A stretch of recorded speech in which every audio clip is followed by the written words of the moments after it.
Pemirsa pemerintah Kabupaten Buleleng ngewowohin anggaran kantos 3 miliar rupiah ring penanganan bencana APBD perubahan warse kali-tali kalih-dase. Pawawa anggaran puniki kepoyolihang saking tunjangan Hari Raya Pejabat Eselon 2 miwah anggaran belanja pegawai.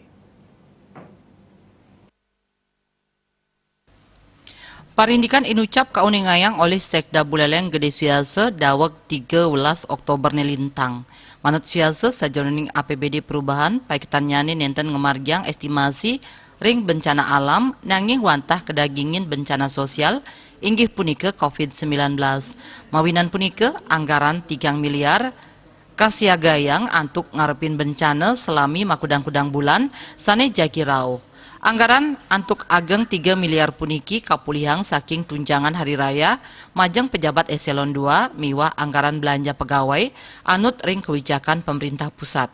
Satios punike pawawahan puniki kemargiang sangkaning evaluasi gubernur ngelingang makudang-kudang wewidangan ring Bali ngawit katiben bencana alam. Anggaran 3 miliar puniki keranjingang ring belanja tidak terduga utawi BTT. Suiase taler nguningayang wilangan dana BTT pamekal sanikawi gunayang ring penanganan COVID-19 kemanten kantos petang dasen 6 miliar rupiah. Sane mangkin kanton masise malih 3, miliar rupiah kawi gunayang pindah ke dana operasional penjemputan pasien COVID ring genah karantina. Bencana sosial non alam yaitu bencana COVID-19.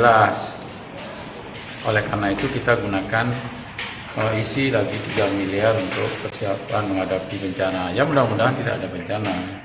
Tapi kalau kita lihat di Bali beberapa daerah sudah mulai menunjukkan ada banjir, ada longsor, sehingga inilah yang kita tambahkan.